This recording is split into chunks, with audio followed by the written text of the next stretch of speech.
વરસાદી માહોલ છે, ઉતાવળમાં આ કામ ના કરી બેસતા કે બૂટ જોયા વગર પહેરી ના દેતા. મિત્રો, એક બૂટમાં કોબરા આરામ ફરમાવતો હોય તેવા દ્રશ્યો અમારી સામે આવ્યા છે. અમે આપને ચેતવી રહ્યા છે કે વરસાદી માહોલમાં બૂટ ચેક કરીને પહેરજો. પૂર બાદ રહેણાંક વિસ્તારોમાં સરીસૃપ પ્રાણીઓ રોડ રસ્તા પર લટાર મારતા જોવા મળ્યા છે. મિત્રો, વાઇલ્ડ લાઇફ રેસ્ક્યુ ટ્રસ્ટના પ્રેસિડેન્ટ અરવિંદભાઈ પવાર કોયલી ખાતે આવ્યા હોય અને અવધ વિહાર સોસાયટીમાં મકાન નંબર 109માંથી મકાન માલિકનો કોલ કે ભાઈ મકાનની આગળ મૂકેલા બૂટ ચપ્પલમાં એક સાપ બેઠો છે. વાઇલ્ડ લાઇફ જે રેસ્ક્યુ ટીમ છે તેઓના પ્રેસિડેન્ટ અરવિંદભાઈ પવારને આ કોલ મળતાની સાથે ઘટના સ્થળ પર પહોંચ્યા છે. તપાસ કરતા જોયું તો બૂટમાં ઝેરી સર્પ પ્રજાતિનો કોબરા સાપ જોવા મળ્યો છે. સાવચેતીપૂર્વક રેસ્ક્યુની ટીમ સલામત રીતે રેસ્ક્યુ કર્યું છે અને વન વિભાગને સોંપ્યો છે. રેસ્ક્યુ ટ્રસ્ટમાંથી કિરણકુમાર શર્મા.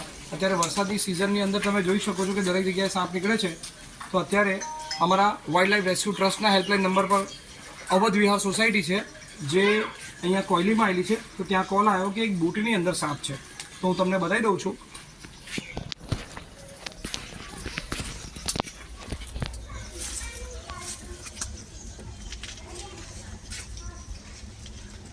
આ જોઈ શકો છો.